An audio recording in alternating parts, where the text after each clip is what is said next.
minus 3, 2, 1, 0.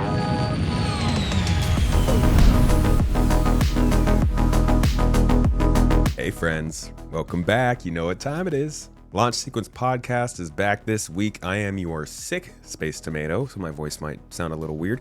And this here is our master, our pro, our networker, Mr. Grolo AF. Back after a few months. We talked back in April a lot about game stability, server meshing, a lot of that kind of playability in Star Citizen this year and the goals that CIG had.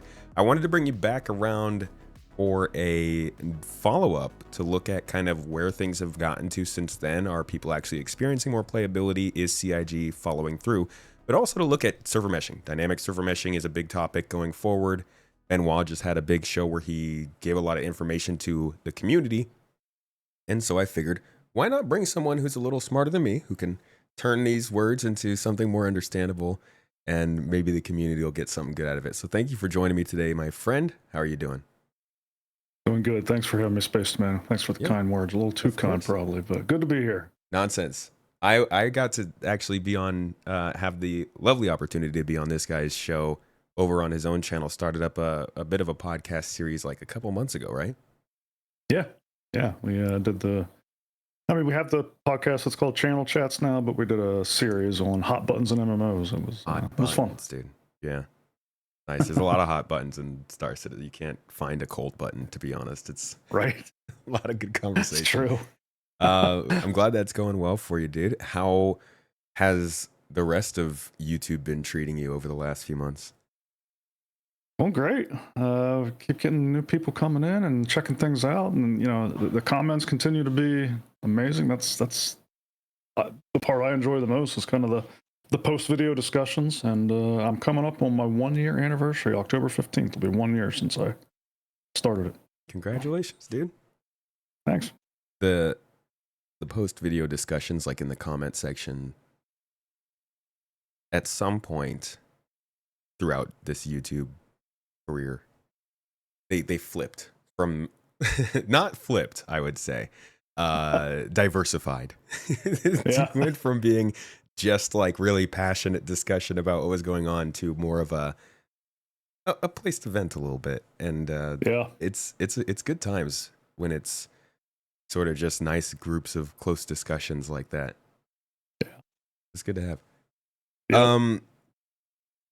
It's been a crazy year so far in terms of Star Citizen, but also in gaming in general. I don't know about you, but I've been seeing a lot of really good games come out. Have you been playing anything else besides the old space sim? Yeah, I think I might have mentioned before, but I follow Ashes of Creation. They just launched phase 3 of the Alpha 2, so I've been playing that a good bit. PAX Day is right around the corner from a release. They've been in early access for a couple years now, but it looks like probably next month, maybe the following, they're going to be dropping 1.0 of that game. So I'm gearing up to play that, and I've been spending a lot more time in Star Citizen than normal. How do you view a game in early access? I realize I kind of have a weird view of it because I haven't done a lot of early access except for Star Citizen, which is definitely a weird case of that. I was wondering, like, you say you're gearing up for PAX Day. Is it something that you've mainly been following while it's in early access, and then you've been waiting until it hits 1.0 to actually play?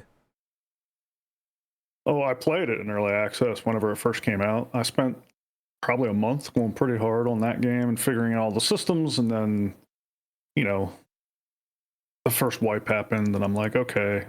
And they were a lot nicer to their players than a lot of the games are that do wipes. A lot of times these games will wipe and you just got to start from scratch. But they did this thing where like they broke everything down for you and put it in a thing, so you didn't have to go harvest all the stuff again. You just kind of rebuilt from your box. But even still, it felt like a setback. And so that's when I withdrew. And then I just started kind of in follow mode, and I've been following for the past year, but and just waiting for this 1.0. And I think in Star Citizen, a lot of people were waiting for that too, where they're like, they want to play, but they don't want to get in before the wipes stop. Yeah. That's interesting to me because the wipes don't affect me too much, but I do feel like as we get more and more into doing like you don't. It depends on how much progress you can make, right? If you can only Yeah. make 10% of the progress of what you're supposed to do, what's that to get wiped out versus like, oh, game's 90% complete. I'm getting to late stage, and then all your stuff is wiped. If we were crafting in Star Citizen, I guess it might hit harder in Star Citizen too. Yeah, exactly. I mean, that's where games like PAX are, right? Because in early access, that came out and crafting was already ready, base building was already ready, so people were building castles and empires, and so a reset feels like it Oof. hits a lot harder. Yeah, that's true. Is that what kind of has you deciding which games you're playing when they're in early access, or is it just how much you like them? I mean, that's a good question. It definitely determines how much time I will invest, but I kind of like to get a feel for everything. Okay. So I'll That's fair. I do a lot of dabbling. And I am not gonna lie. I'm curious. How is Ashes of Creation doing? I'm not really a fantasy player that much. Like I'll jump into your Skyrim, your Fable, stuff like that. But as far as these more in-depth games go, I stick to sci-fi. But I am interested in Ashes of Creation. It's this phase has been rough. It's gotten off to a rough start, but they've got a lot of people helping them test. If you log into the servers, I mean, the cities are full and bustling of people. And the one thing I'm sad about is I haven't seen a whole ton of progress on their server meshing tech. I think after CIG, they've probably been the next most ambitious group on server meshing technology. They've I don't know if you're familiar, but they basically gutted the Unreal Engine's networking layer and built their entirely own stack so that they could do more sophisticated meshing. And they've been trying to bring on their version of server meshing, which, unlike CIG's, theirs is just like we're going to start with a grid like a traditional server meshed MMO would, and then they will have the option of like subdividing any one of the tiles in that grid into smaller servers. So that's how they plan on scaling up. Right. But I haven't actually seen it work, and it still suffers from the same kind of jank that all the other Unreal Engine server meshed games like PAX Day has the same issue too. Like whenever you walk across the server boundary, you feel it. Like your character kind of lags out a little bit. You get a little bit of stutter, and you're like, oh, there's a server line. So yeah, that's where it's at. But That was it's fun. that's like that's like that last 1% you have to do Yep. to get it to actually feel real. But if you're missing that 1%, you lose 50% of the immersion, kind of. Yep. That's interesting. That I'm sure that'll come up during the conversation today. Yeah. But yeah, I remember about a year ago, maybe like 13 months ago, when they made their little announcement, big announcement actually, about what they wanted to do with server meshing and stuff. And in the next like 2 weeks, maybe, was constant comments about how Ashes of Creation had beat Star Citizen to server meshing. But yeah, no, I know they've been doing that sort of networking stuff. I hope it works out. It's cool tech. The more games that are doing it, the more it's considered a normal thing, and then more other games do it. I would assume. Yeah, I completely agree. If you look at all the games right now that are in early access or just recently launched, like they're all on a spectrum on this server meshing technology, where Star Citizen is kind of leading in its the complexity of its approach. Next would be Ashes of Creation, where they've taken Unreal and they've customized it very much. PAX Day is doing a very traditional, we're just using Unreal Engine out of the box and seeing what we can do with it. And then Dune Awakening, I would probably put behind PAX Day, where they took an even more simplistic approach. So it's interesting to see the spectrum and how it's working out for all these games. Where would you put a game that most people know about, like say World of Warcraft, on that list? Um, Probably right neck and neck with something like PAX Day. Whereas the difference would be that World of Warcraft built it all in house, and Unreal Engine has come along and says, "Hey, we have a solution for games to do this without provisioning their own network team." Right, so you're seeing more and more games use the Unreal Engine approach, and so where PAX sits. Interesting. Yeah, I don't know, man. I mean, obviously, Unreal Engine's a good engine to depend on, but it's expensive if you want to keep scaling up over time, I imagine. Yeah. And again, I have yet to see a game that has pulled off like a really smooth meshed experience in it. But they're all kind of new, and nobody's been around a long time. Dune is the first one I know of that got it out the door, and it feels pretty janky in Dune too. But I'm waiting for somebody to perfect it. Well, we'll see where it happens.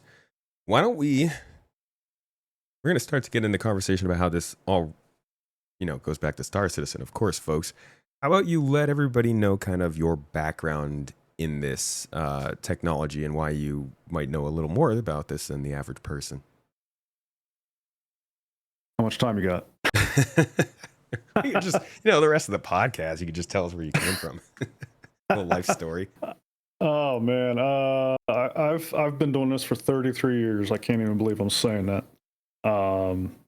And my first exposure to networking was way back pre-internet in the BBS days. If anybody out there knows what a BBS is, we had networks back then. yeah. So a BBS was something you would dial into with a modem. So you would have a modem bank, and you would have a server sitting there, and people would dial in. Each person had their own dedicated modem. That's how they talked to everybody else. And you would play door games, things like Trade Wars, Legend of the Red Dragon. There you go. Somebody in chat knows what it is. And from there, the internet came out shortly after that. I was just in a super fortunate position where I was doing work for this computer shop in my hometown, and the internet was just coming online. I didn't even know what it was, and there was a company that wanted to wire up the state that I was living in and start providing internet service to everybody in that state. And they came to that computer shop I was at. I was like, hey, we want to train somebody to operate this thing. And so they brought me in, and then boom, here I am learning about the internet, about TCP/IP, all the things, Linux.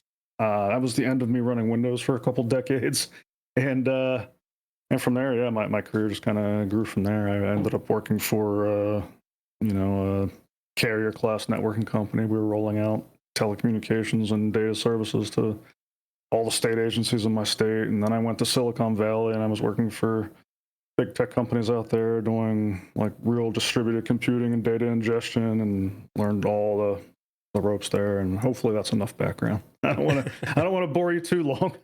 I mean, it's interesting, but I also feel like I'm just like, so networking stuff, huh? How does it how does it relate to the kind of data transfers that need to happen in a game like Star Citizen? For the explain it like I'm 5. Yeah, it's interesting. Like I've said on my channel from the get-go that like I am not a game developer. I've always prefaced it with that because everything has its own kind of specialty and niche considerations and all that stuff. But all this stuff is built on the same fundamental components, tooling, and architecture, right? So if you're working for a company like Apple or Google or Netflix, and you're building the things that get the bits of the movie from the Netflix servers to your television screen, there's a lot of things in common with how Star Citizen is going to get the state of the universe from CIG servers to your game client. Everything in between, whether you're at Netflix or CIG or Apple, it's all basically the same. Just depends on the color and the logo. Yeah, pretty much. Okay. Well, how about we kick off then with, gosh, where do we even start? Let's start here. Last time we talked, there was this whole thing of like, yeah, server meshing came out in 4.0, but it's super glitchy, so it's not really working. I mean, I believed it was working, but the go-to statement from a lot of people you would see in the comments when you talked about like CIG got server meshing working was that no, it doesn't work. It's too glitchy. It's all messed up. The elevators don't work, all that kind of stuff. Would you say that we're at the point now where it is pretty emphatic, undeniable that server meshing is working how they said it would, how they wanted it to, and they're actually succeeding in that goal? Or does it feel like there's still some stuff holding it back? I think it's in a good place. I thought it was in a good place last time I met, but there was obvious issues with certain systems not playing well with it, and we're still in that place, kind of. I mean, from what we know, transit still has not been ported to the new way of meshing working. A couple other things, but overall, like the only thing we can really gauge it with is our experience. And I know my day today has been pretty good. And of course, the communications coming out of CIG, and we can't really pull the curtain back and look at what things are like in reality behind the scenes. But Yeah. Yeah, I don't know. How have you felt an improvement in your like? My gaming sessions have been a lot less frustrating over the past 3 months. What about yours? Yeah. I can pretty solidly say this game is playing night and day compared to last year. Yeah. And it's funny because last year we were struggling. They would I don't remember if they ever upped the capacity of the servers, but it felt like you could kind of just feel that it was breaking apart at the seams, whether that was because of the population or because of the things that were loaded into the game. It just always, sorry, that was really loud. I'm like yelling at you guys. It always felt rough. Always. There might be some stuttering going on. Your CPU might be chugging too much. The game, the actual servers and stuff you're interacting with might be just jumping around everywhere. And that stuff still happens now, but it feels much more rare. It feels like my baseline now is expecting things to work rather than not work. And of the crashes that I do encounter, they happen at very specific places or during specific times. The game itself feels much more reliable. Nowhere near release ready or anything like that, but just a lot better. Yeah, I couldn't agree more. And I think, a lot of the things that were not working last time we talked, I remember several of the missions had to be yanked because they weren't compatible with the new meshing. A lot of them have come back. Transit's probably the real big open glaring thing that we're still waiting on, but it seems to me that they've done enough hacking and patching that it feels at least as good as it was prior to 4.0. I mean, let's be honest, Transit was never good. So, but we're at least to as not good as it was before. And something Benoit said in that SCL discussion they just had, which I think is really important, and some people may have missed, is that on this road to where we want to get with server meshing, I don't think we're going to see any more big releases like we did with 4.0. 4.0 was huge. That was the first time we were doing any server meshing at all. We went from a single server environment to a multi-server environment. But I think from here on out, we're not going to see any big splashes like that. We're going to be seeing very small incremental changes. And so, that's why I say, all we can really do is gauge based on the experience that we're having, because we don't even know what all small incremental changes have been taking place behind the scenes, but that's just going to continue. And I think we'll just continue seeing things getting better and better. Yeah. And that's kind of how it was before server meshing too. From 3.0 to 4.0, they were dropping in some things that would improve stuff incrementally, but it never really hit. And that's kind of where I guess it feels like what you're saying already is happening, is they're kind of updating some weapons here and there. They're putting in armors here and there. They're doing all this stuff that right now feels like busy work, but in a year you're gonna look back and be like, wait a second, there's a lot more content in the game now. Yeah, exactly. As far as the performance goes, would you say that you feel more or less confident about the future of server meshing?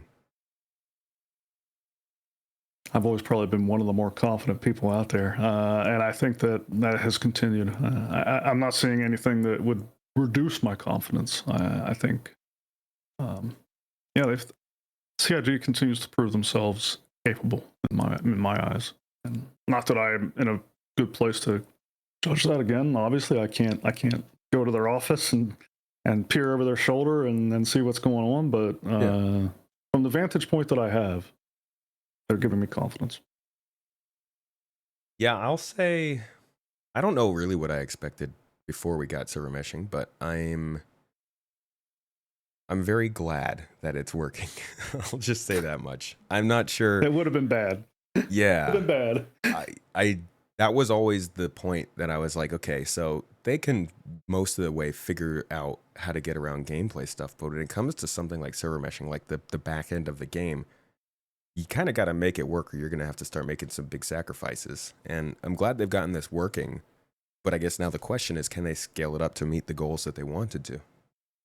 Well, at the beginning of this, we were talking about other games, and I was talking about how I've seen a number of other games now where the meshing just does not feel good. Have you noticed, like whenever you're playing, whenever you cross the server line? Oh, no. Yeah, I Absolutely don't not. either. No. I don't Yeah. know if You know, I feel like anytime you do, you'd probably be in quantum travel, right? yeah, that's one of the tricks I think that CIG has up their sleeve. You see this even in older games like World of Warcraft or I'm drawing a blank, but other games that implemented like boundary lines and server transitions, they would often use a tactic of like kind of masking it based on like where they would put the line. They would change the geography to kind of funnel you through a certain place or just make it like less obvious to you like that you would be transitioning at that point. God, And I think it's CIG's doing some of that. so common in like a game like Uncharted or Tomb Raider or something. Those platformers where you have to squeeze through a little crevice. Yeah. So that's definitely one card that CIG has to play that some of these other games don't. These other games, you're just running along a road and there's a line. Yeah. But as things get, I guess, bigger technically, the servers get smaller. They start having maybe a server handle a city and stuff like that. You think it'll start to be noticeable at that point? We'll see. I think we've had players try to feel this out, right? Like I've never done it, but I've seen some videos where people have identified where the line is, and then they'll fly a ship out there and they'll try shenanigans, like shooting each other across the line. And by and large, the videos I've seen at least, like it works. Yeah. Back when it was first released in like the preview channel, people did that, but I don't know if anybody's done that and shown the evidence of it since they've kind of gotten things more optimized, because I'd love to see how it's working at this point. Yeah, me too. Kind of inspires me to go do some of those shenanigans. But the reason I bring that up is because like if you can't notice it and it's working really well, like that's all the evidence I need right now to think that this can scale to much larger player counts and more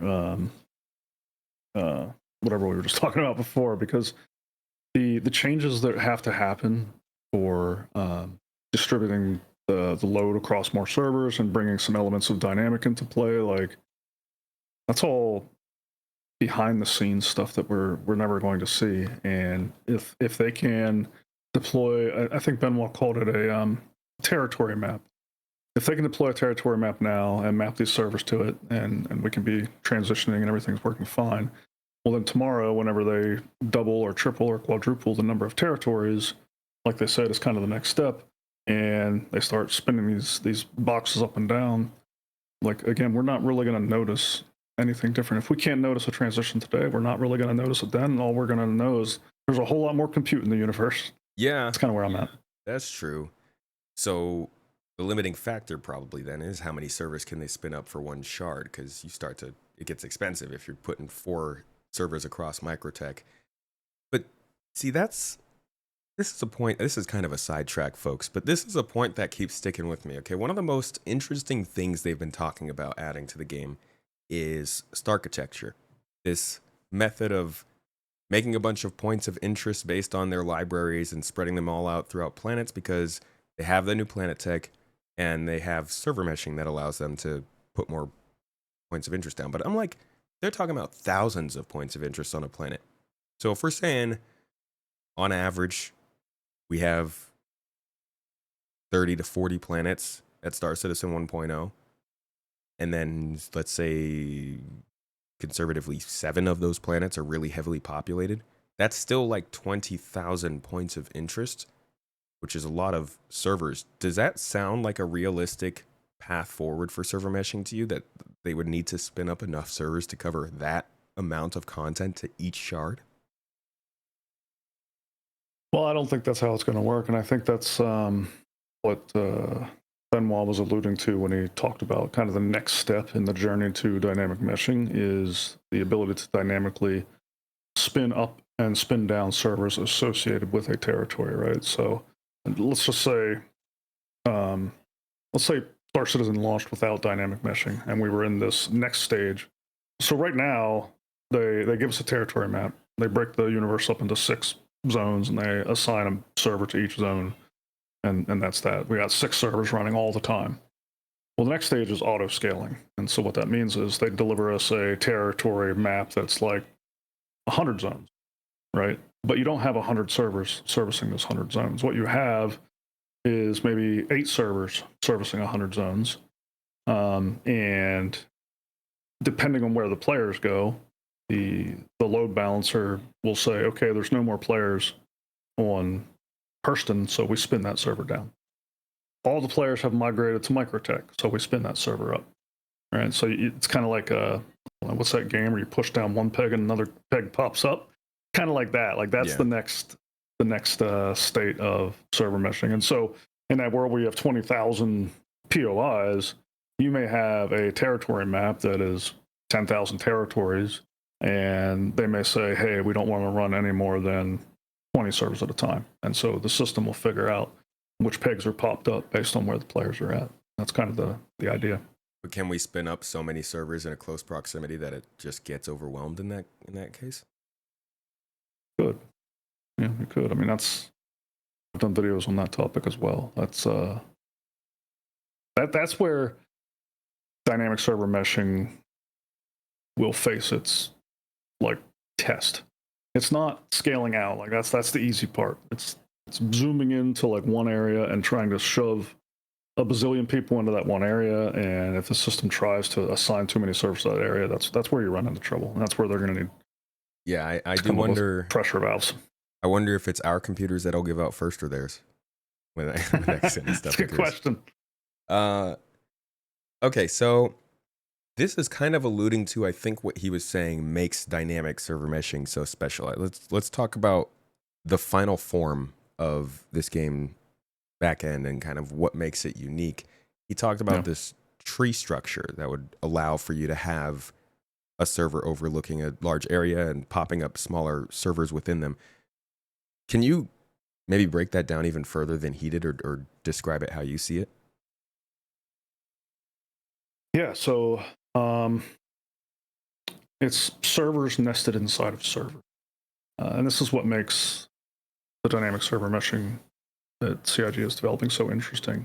So in that example we just gave of, like, say most people have vacated Hurston, and so you want to spin down the Hurston server because you don't need that compute there anymore. Most of them have migrated over to Microtech, so we're spinning servers up over there. Well, what happens if one person is left on Microtech and you spin the server down? Right? Like, this is what's interesting is what's happening in CIG's world is that you can have a server allocated towards Stanton. So if we have that one person left on Hurston and the Hurston server spins down, the Stanton server takes over for that person, right? And this is the power of the nesting is a person is never left without ownership. The ownership just bubbles up to the next thing up. So those 99 of the 100 people migrated over to Microtech, and you spin a thing up there, because a lot of people said, well, isn't the Stanton server going to be overwhelmed? And the answer is no, because of this nesting, because where the people are, you have spun up a dedicated Microtech server. It's now servicing those 99 people. The Stanton server that's responsible for everything else is only managing that one person on Hurston, so it has no problem doing that. Right. And you can do this at any level, right? Like, you can do this for 100 people aboard a Javelin. You know, there can be a server associated with that Javelin as it flies through. And, you know, if the Javelin blows up and the server spins down, maybe one person survives the wreckage and they're floating in space. Well, the Stanton server takes care of that person. And that's why they focus so much on talking about authority across servers, right? Because the hard part is transitioning that authority to a new server. Exactly. That's a lot more impressive than when you just think of it as like servers splitting up to split players apart. It's like you could have a server that shuts down over here. Because this server shut down, another server over here spins up because there's more people here. And in the meantime, the overarching server that's covering them both knows how to transition the people between all of those. That is a pretty impressive system. So pretty what robust. would sorry? It's pretty robust, and I'm not aware of anything else like it. Is that how they've always talked about it, or is this kind of new vernacular they're using? This is how as long as I have been with the project, this is how they've been speaking of it. Now, again, I joined in 317, so if you go back, as long as some of the old timers have been here, I don't know if things have changed, but in my time, it has not. The oldies. Calling you guys out. Okay. So that is, and how is that different from Ashes of Creation, server meshing? It's different. And, one thing I appreciated in the talk that Benoit gave is they were careful to say that, like, they were building something that worked for Star Citizen. Right. They're not building the best server meshing technology for everybody. Like, the way Star Citizen is building its meshing technology would really have no benefit to something like Ashes of Creation. I've heard some other companies maybe have not shared this view, but I think this is important. Ashes of Creation is building something where the world is, the map is a rectangle or a square or whatever it is, and they divide that map up, with crisscrosses and lines, vertical and horizontal lines, and each tile of that map is a server, and it's an always running server. And then what their plan is whenever one of those tiles fills up, because maybe one city declares war on another city, and they send all their soldiers over, and now all of a sudden you got a whole pile of players on one tile. Their plan is to subdivide the tile. So they'll break that tile up into 4 servers, right? So now the whole world will be one size tile, except for this tile that is now 4 smaller tiles. And they can keep doing that. So they could subdivide one of those tiles, right? So they got like this nesting where the tiles can just keep breaking up into smaller and smaller pieces. So it's different in that, in a number of ways. One is that you're dealing with a tile system instead of a 3-dimensional spherical ownership system. It's a much simpler system to think about.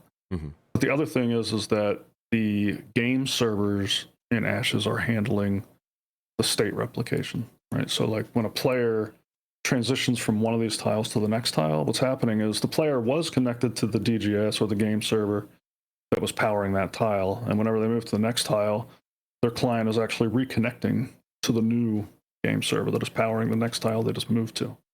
Whereas in Star Citizen, your client is always connected to the replication layer eventually. Currently, it's called the hybrid.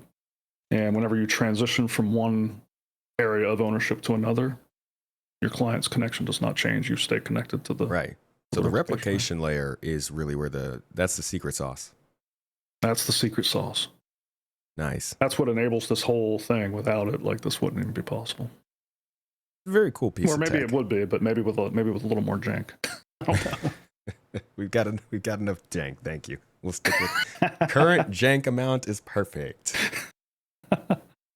How do you feel about the transition to dynamic server meshing? Well, last time we talked, I don't know if I remember what you said you kind of thought in terms of timelines it would take to get there. But now that Benoit has come on to the camera, and in my mind didn't signal anything immediate to us, how do you feel like they are setting up to, and of course he said it's going to be a trickle, it's not going to be all at once, but in terms of reaching like a point of, I guess, a significant step forward for dynamic, being able to transition between or spin up and spin down servers dynamically for them, how far out do you think they are from that kind of thing? That's a really good question. Benoit indicated that was definitely the next step, and that's definitely makes sense as the next logical step to me. But how long it's going to take them to get there, I don't know. I would imagine like it's possible within 2026. It really depends on like the priority though that they give it. I don't know where it fits in their list of priorities. Like they've done quite well with static server meshing, and I think we talked about this last time. Like my fear then, because it felt to me like they kind of went radio silent on dynamic after we got static, and my fear was because we've seen this in other games, right? Like other games have had great ambitions, but whenever it comes time to deliver and execute, often things get cut, right? Like we don't really need that. And one of the fears I had for the last few months prior to this was like, what if static's good enough and the bean counters are like, you know what, we really don't need dynamic. Let's just see how far we can take static. That was a big fear of mine. But whenever Benoit came on and started talking about their plans and what they're working on, that gave me a lot of reassurance that okay, it's not off the radar yet. But again, whether they prioritize it and get it out the door in 2026, I don't know. Depends on whether, I don't know, the javelin's more important or something. I guess I don't know. Dude, that would have been awful if they had backed off on dynamic server meshing. But I'm glad to, it's interesting to hear you say that it's not all set in stone, and every advancement that they make, I'm not going to say it's like taking for granted. This is what people paid money for. This is what people have been waiting for. But a lot of companies just kind of say screw you at times, and I'm glad that they're still pushing to do this. I just hope they can figure out how to develop this and also pay for it without burning their community. Yeah, for sure. I think, yeah, I mean, the next step, it seems small enough that like I don't know. I wish I had a more concrete answer, but it seems to me like they're thinking about it. It seems like they have very clear cut stepping stones to get us from here to there. It's just how fast do they walk them? I don't know. Yeah. I definitely get a lot of confidence in the project from Benoit. Yeah, Benoit's great, and he's been here since the beginning, which is good. It's not like he came in and inherited this stuff. They've been partnered up since like 2014, I think. So really, yeah, he helped Turbulent. I think it helped initially launch Spectrum and did a lot of the website stuff. That's context I don't have. That's cool. Yeah. All right, let's talk about playability. So, server meshing is super fun, but most people care about getting to play a cool game and not like fall through the floor. Last time when we talked, you said that we wouldn't really see results of the playability push until the summer. Give them a few more months to kind of move along and get all their wheels turning in the same direction. How do you feel like it's going now? We've already kind of touched on this, but moving away from just stability and more just the overall playability of the game, do you think that they've been living up to it, sticking up to it? Yeah. I think my prediction was pretty close. I think 4.3, like the whole series, has felt really good to me. It's not to say it didn't come free. I think there was a high cost to this playability, but it's felt good. I know my play sessions have been a lot less aggravating. I've been spending a lot more time in the game whenever I do log in. And I can't point to like a specific time. It's like one of those things like we were just talking about, like where you look back and you're like, oh, hey, we have come a long way. I can't point to a specific time in the journey where it got like this, but I just know that there has been times recently where I've been playing and I'm like, oh my gosh, it's been 6 hours, and I'm still logged in, and I haven't, I haven't had any like ridiculous incidents. And so, but I know that it wasn't like that at the beginning of the year. I know it's like that now. So like this, somewhere along the line, things have really added up. Yeah, it was. Were you around for 3.0? 3.17 is when I joined. Okay. Yeah, the launch of 3.0 was actually not too different from 4.0 in a lot of ways. The year before it came out, there was a huge drought of content. For 3.0, it was in-game content, whereas for 4.0, it was for 4.0,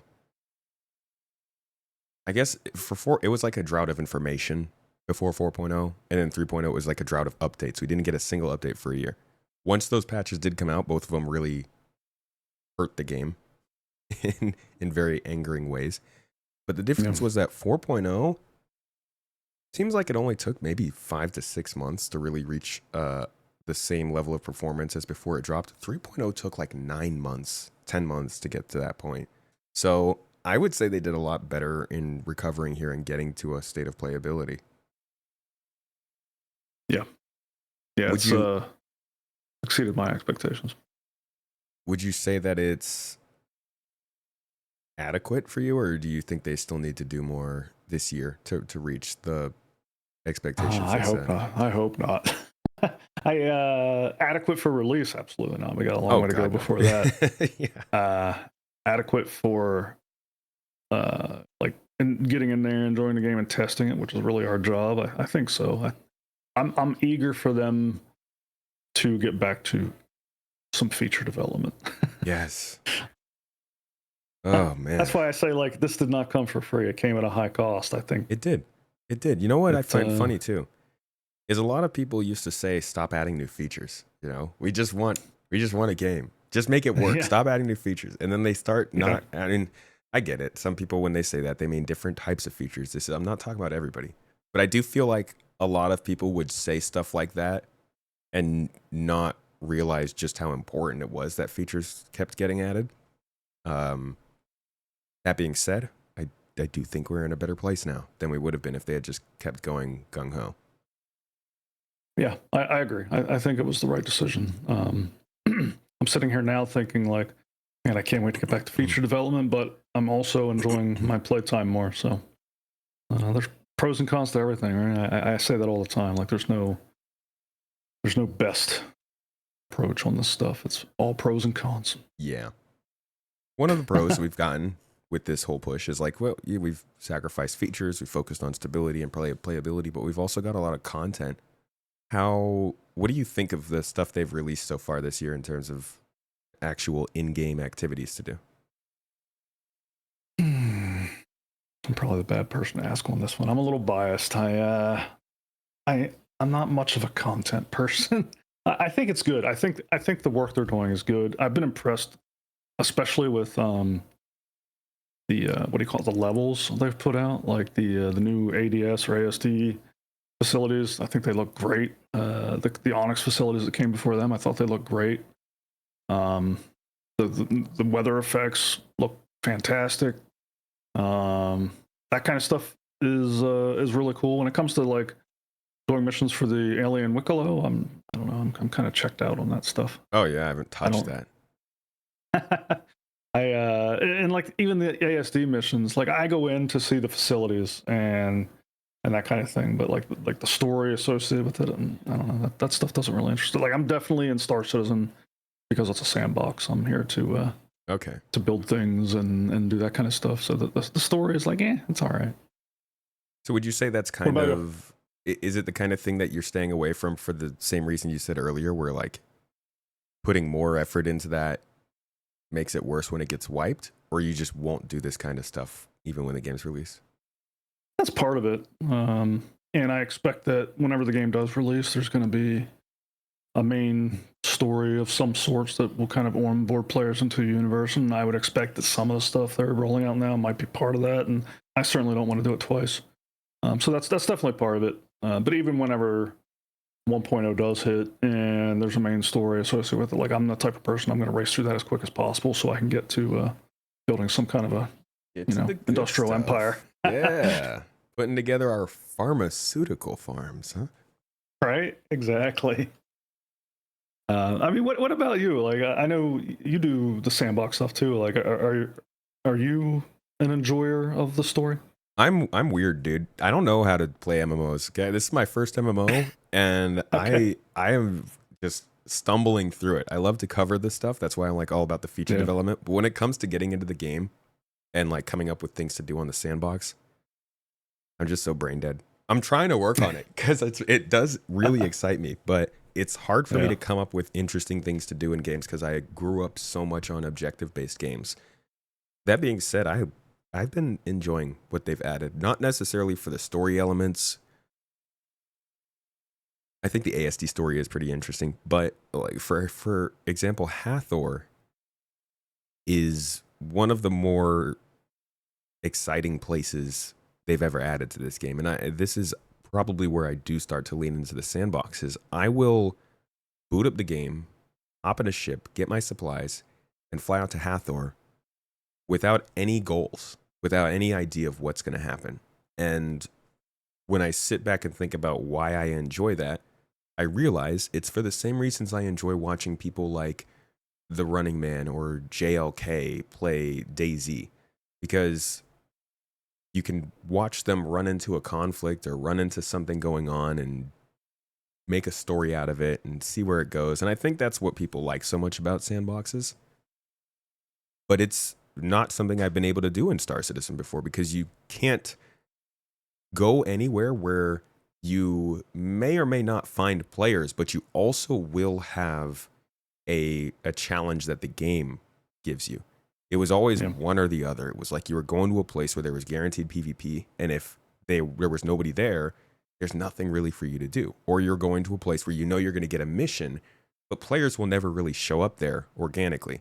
But the Hathor facilities, in my opinion, were the first time, even outside of tested zones, where I was like, this feels open. This feels like anything can happen. And a lot of times some interesting stuff does happen. So I've found Star Citizen to hit a new spot this year. I won't say it's exactly what I wanted from the game, but from that perspective, I feel like playability has shot up since 3.4.0. I agree. I'll say of all the new things they've added, like the Hathor facilities are top of the list for me as well. Exactly for the reasons you're describing. Yeah. I don't know if you caught, back to the server meshing conversation just briefly, because you mentioned Hathor. I don't know if you caught Benoit talking about Hathor in the context of server meshing, and kind of a learning they took away from how they rolled Hathor out, which I thought was interesting. And this goes back to like the lack of the ability to spin servers up and down right now, and the territory map, and the fact that like whenever they're doing this territory map, they have to have a server associated with each territory right now, so that has a cost associated with it. Mm-hmm. And so he said if they had to do it all over again, they probably wouldn't put two Hathor facilities on the same planet or the same moon. They would split these things out further. So it's going to be interesting to see how they determine the way these locations play out and what kind of locations they are, based around both the server meshing and how they want to handle instancing. Yeah. Do you think that without, if instancing was ready by now, they would have just had one Onyx facility? Or maybe like 4? That's a good question. Because if you do that, you're still going to have aerial space conflict. You still have a bottleneck, yeah. Yeah, you still have the bottleneck. So I guess it really depends on their desires with that and the game design. Like, do they want that? Do they not want that? I don't know. But yeah, I can't imagine them putting all the work into putting all these facilities out there if they were also planning on rolling out instancing and then removing a bunch of them. That seems like wasted effort. So, well, what if we did have all these underground facilities, but they weren't all Onyx? Yeah, that's a good point. It's going to be really interesting to see what they do. Yeah. I do think that, I think a lot of people are, well, at least who I've talked to, there's a lot of like anti-instance mentality, like, well, we don't want instancing, but I think it's a good way to employ it in Star Citizen. Like, if you want to deliver PvE focused content, I think it's a good use of the technology for something like ASD, especially like they have puzzles and all that stuff in there, right? And like it does kind of ruin the experience if you go in and all the puzzles are already done. Well, yeah. Okay. Yeah, and I'll say this. I was one of the uppity non-instance people for a while. I mean, I wouldn't say I would come out and be angry about the idea of instancing or anything, but I definitely was like more along the lines of, hey, they're working on server meshing. Why don't we just use this God technology for everything instead of bringing in this old school lame instancing tech? But like as time goes, and I'm looking more and more at how the game is forming, maybe it would have been a different game without instances. Maybe they could have made something different, but like I do see where it fits in. I see why it can work. And it's like, there's no tool that's going to solve all your problems. Instancing is definitely going to fit into some locations. And I'm glad that they are working on their own solution to make sure that works consistently in the future. Yeah. That being said, screw instancing. It's the 2000s again. I don't know. Yeah. Yeah, it was definitely like I wish instancing was not used in some like hangars is a good place where I'm like, man, I have this discussion all the time. Like instance hangars, I can understand why it's such a brilliant solution to some of the problems they're facing. I'd much rather have sprawling cities with hundreds of hangars. Yeah. You know, That actually was something that was talked about. I think it would have been maybe like CitizenCon 2017, I think. Todd Pappy mentioned that they wanted to basically at the landing zones keep adding in apartment buildings for more and more habs. And while I would have believed that back then, I did. At this point, I'm like, they won't do that. They'll just have like one or two apartment buildings and they'll do instancing. I think they'll go for some sprawling cities, but it's too much. it's too much, and I'll admit that. I'll accept that. I think we have to accept a lot of that when it comes to the things that have been said in Star Citizen's history, because microphones have been on a lot of the history of this game. Cameras have been on a lot of the history of this game, and the scale of this game has changed a lot. So a lot of that stuff, this is kind of what Jared was saying back in like April or May. A lot of that stuff is just not really as realistic for the game anymore. Yeah. Well, where do you think building interiors falls in? I mean, I forget when they even talked about that, but they gave that big presentation. They had all these plans of like how the buildings were going to connect these underground corridors, and you could traverse from one to the other. Uh-oh. Building interiors, man. I'll say this, I'm glad they're still on the 1.0 roadmap. Yeah. Because there was a moment where I was like, hey guys, you haven't said anything about this in a while. Then they came out last year and basically were like, we're still doing it, but we're doing it in this way. I think it was the ArcCorp Underground area. They were like, this is our continuation of building interiors. So from the way that he says that, I think it was Ian Leyland who was saying that. From the way he said that, I was taking it to mean building interiors are not going to be like the sprawling landing zone expansion that we thought it might be. But I think it's going to be a piece of technology that they can use to expand select buildings in each area. And however many buildings that is probably going to just come down to how much they really want to have content in terms of content around those areas. I don't think they're just going to give us building interiors that don't matter. You know, I think it's mainly going to be stuff that is necessary and needed and stuff that they can use for like mission locations. I don't expect the cities to ever be sprawling, explorable places. And I know a lot of people want that, but I think we would benefit more from having more small cities than fewer big cities. What do you think? What would you prefer to see? I'm a big fan of planet-side gameplay, and anything that promotes planet-side gameplay is +1 for me. And whenever they were talking about it, I of course, my mind jumped to like, man, wouldn't that be amazing if like we had like all this content within just Area 18, and then a new player to the game they could spend whoever knows how long like building up and doing missions and building reputation just within Area 18 before they take a road out of the city to go somewhere else. And just imagining that planet side game loop. I think there's so many MMO players that like space travel doesn't even excite them. Like the idea of getting in a ship and flying it around is not even exciting. And I keep thinking like if we could attract those players into the game, that would be amazing. So I hope, but I think you're being a realist here. I'm more on your side though. I'm one of those players that I joined Star Citizen not necessarily because I want to fly spaceships. Those of you who follow the content regularly, you know this. I crash more than I fly.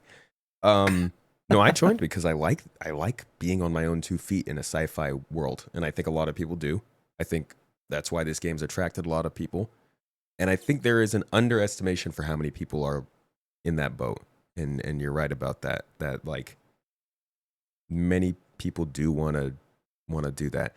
I think that while they could, like, I think we should be able to get, say, 5 5 to 8 hours of gameplay in your starting city before you even need to take off. That I would agree with you there. But I also feel like instead of expanding the cities, they could just put more of that time into the other ground locations, like the caves and the outposts and stuff like that. So like we could still have the planet side gameplay, just not in cities. And roads. And roads. Where we're going, we will need roads. Did you hear what Aaron Roberts said earlier this year about the kind of process of starting up the game? Like the beginner experience? I don't know if I saw that. No. It's really good. It's really good stuff. It's the kind of stuff I think almost anybody who is interested in this kind of a game is like shaken to hear, which is why I'm also reminding myself that it might be marketing and maybe it doesn't go that direction. But he basically described it as the Luke Skywalker experience, which is like you might be able to choose to start out your character at like a small outpost on a planet, and then you could like run a couple local missions from that and sort of learn the game a little bit before it then has you on like a transport going to a landing zone on a road, right? Like there you go.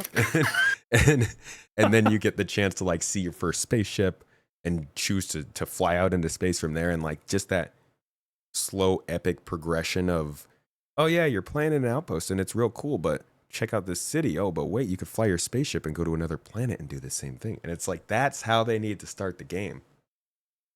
I could not agree more. I mean, that stuff is exciting. Yeah. I expect, like, we, as people who've been playing this game, like, we see Star Citizen a certain way, but there's so many people that I think if you gave them that experience, like, that would just be jaw-dropping. Yeah. Let's be honest, most of the people in the gaming industry think that the Star Citizen community is just a bunch of people who don't know what makes video games fun, only pouring hundreds or thousands of dollars into this game, and then like sitting around a bunch of spaceships bragging about which one is the most expensive and looks the prettiest. And then some people are watching the podcast and be like, yeah, that's me, which is nothing wrong with that. But like a lot of people play this game because they just like what it might have to offer. And I think you're right. Like if people actually knew what the game was trying to offer, a lot more people would be interested. Yeah. I think there is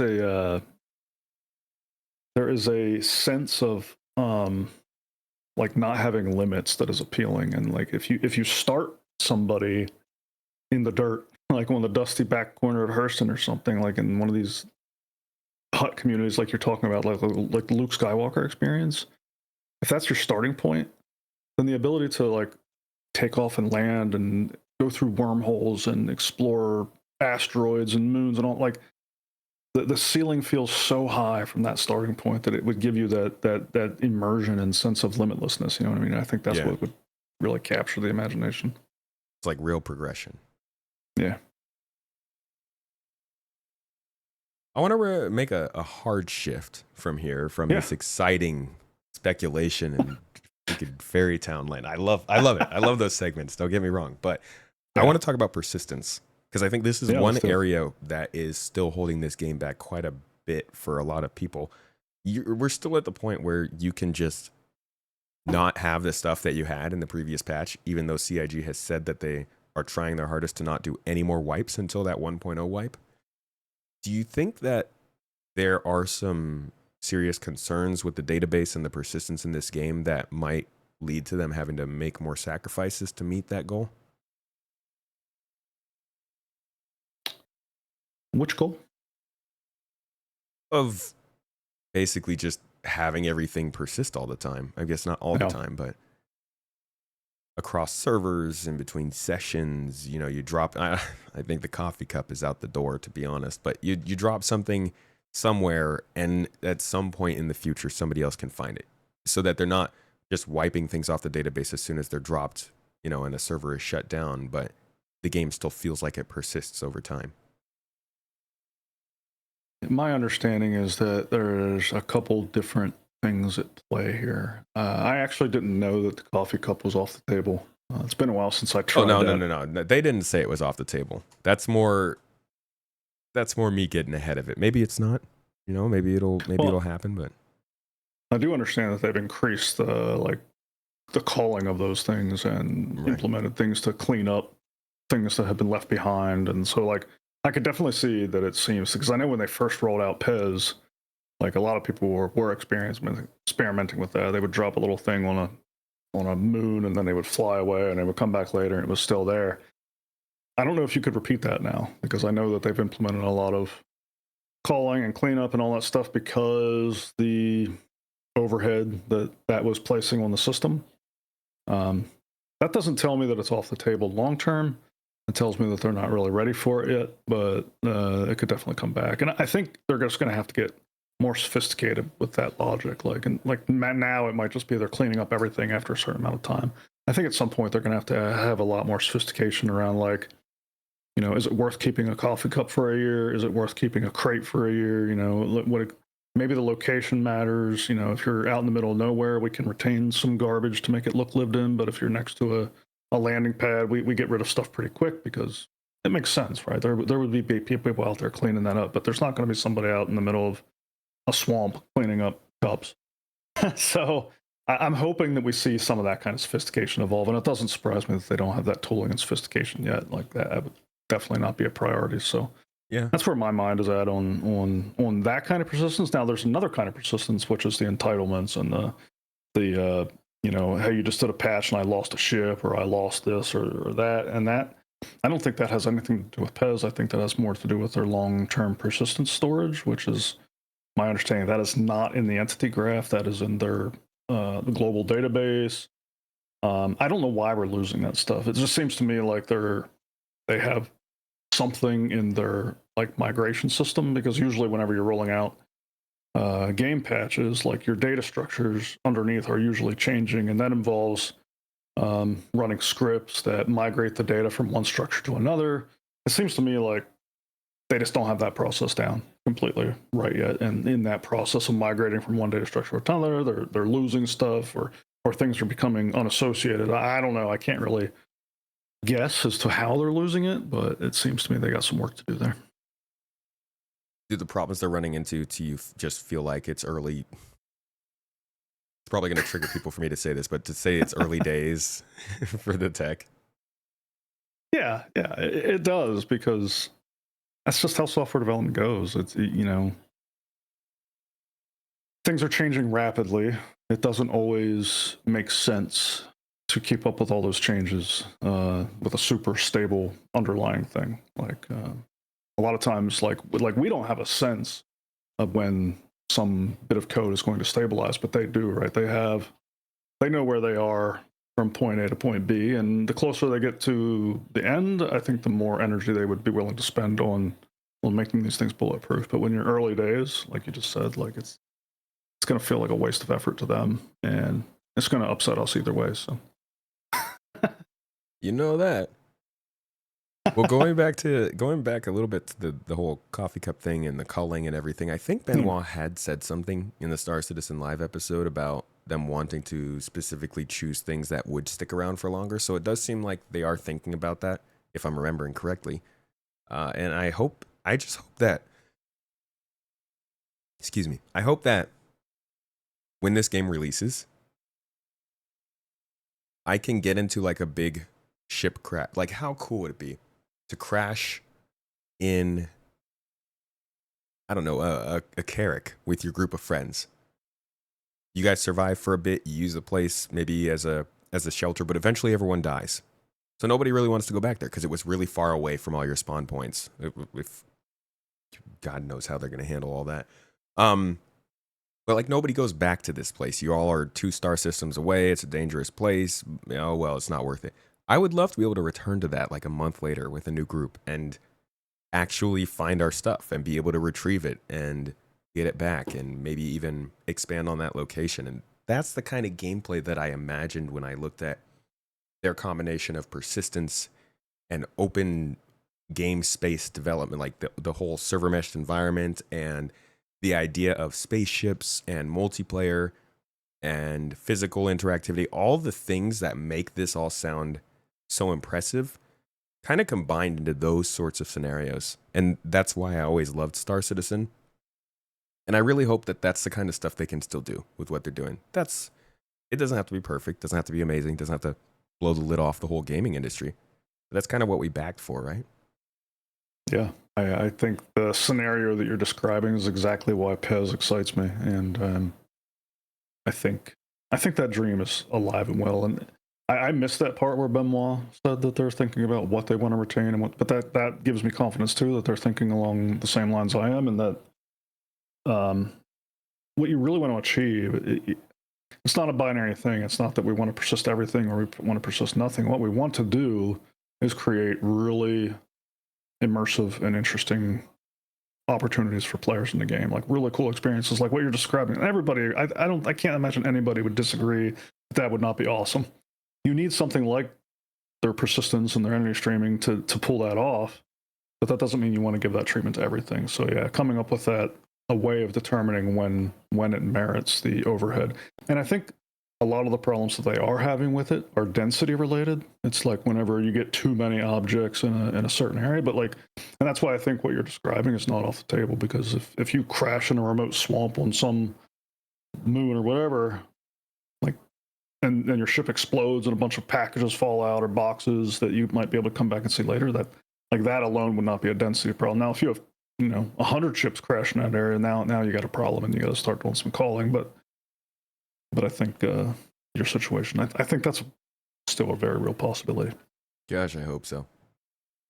That would be. Me too. It's so cool. It's cool just to think about. Yeah.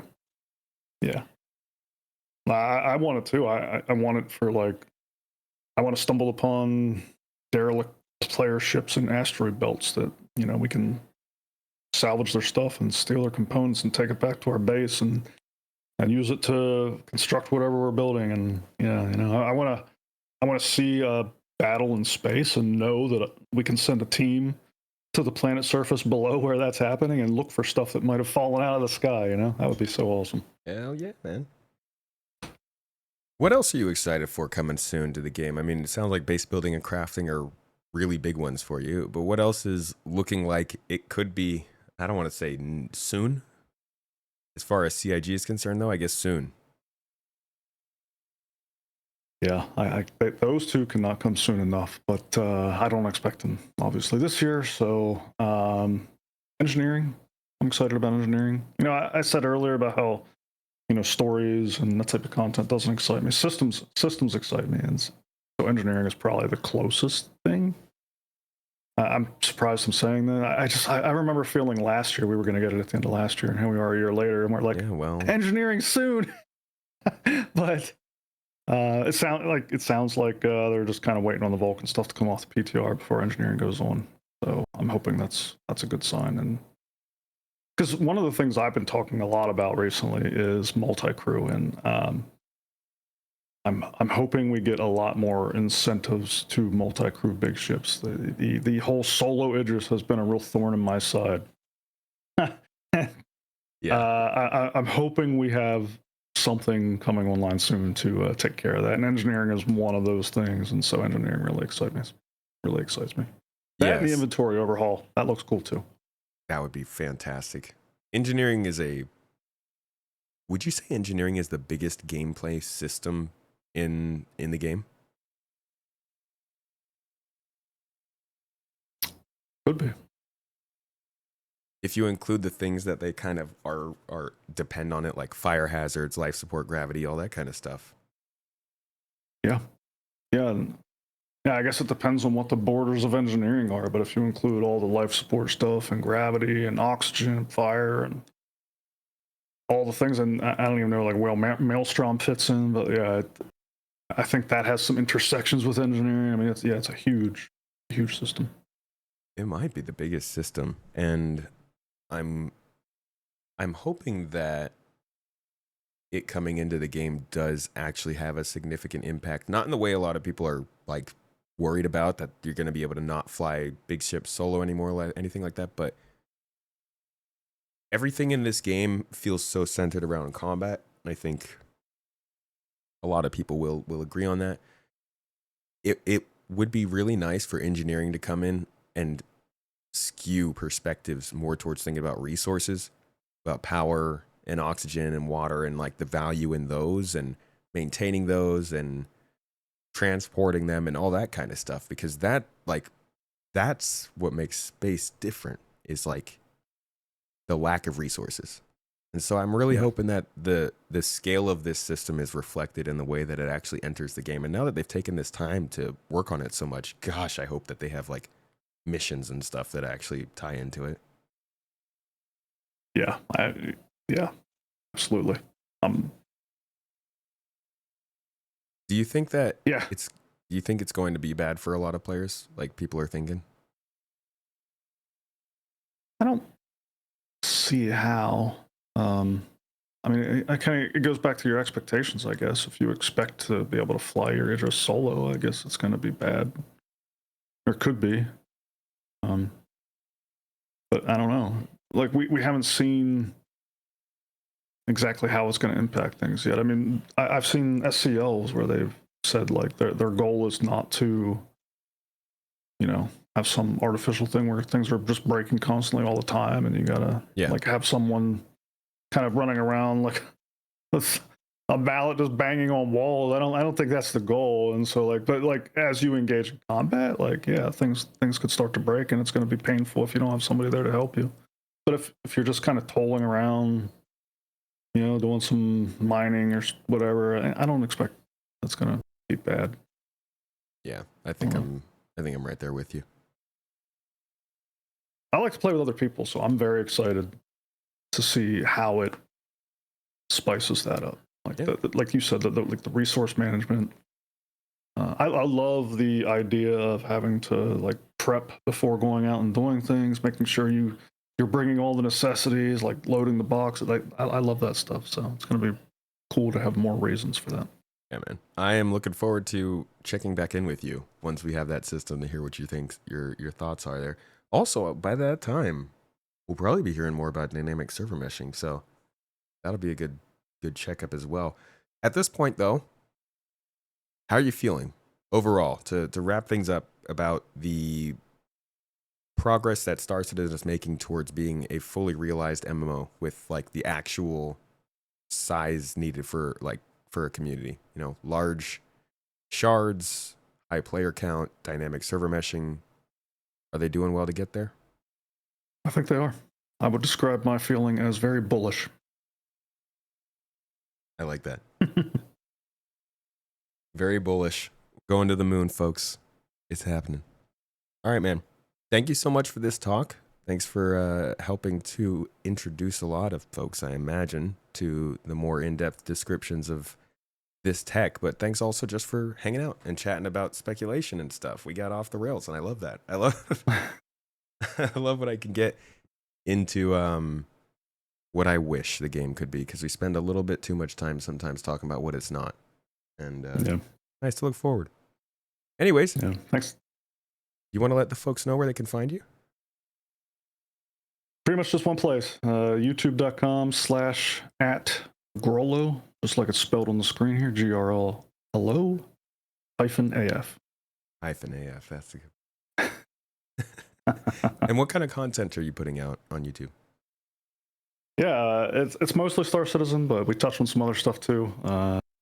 As we mentioned earlier in the show, I just started a podcast where we are bringing guests on to talk about anything related to MMOs, not just Star Citizen. We also talk a little bit about Ashes of Creation, PAX Day, those types of things. But we also do a lot of technical talk on Star Citizen. We kind of go deep on some of the things behind the game, as we just did here. We're always looking for that kind of stuff to talk about. So I'd love to have you. Yeah, I'll need to jump around more. I definitely going to be keeping an eye on Ashes of Creation. Don't know if I'll play it, but I'll definitely be asking you about how it's going. Awesome. Look forward to it. Alrighty, man. Well, thank you again for joining me for this talk, and thank you everybody for having a listen or a watch. If you're on YouTube and you hate them YouTube ads, I get you. You can head on over to Spotify, audio platforms, Amazon, Pocket Casts, Apple, whatever it is, and we're right there. You can still see our pretty faces, but it's a little bit more streamlined. And if you do like YouTube, consider subscribing, because there's other news and stuff to watch as well. Otherwise, thank you for joining me again for the Launch Sequence podcast. We'll be back next week to talk about CitizenCon upcoming. and 4.3.2 heading into the PTU. I have been your host, Space Tomato, gladly joined by the lovely Grolo AF. And I'll see you all next week.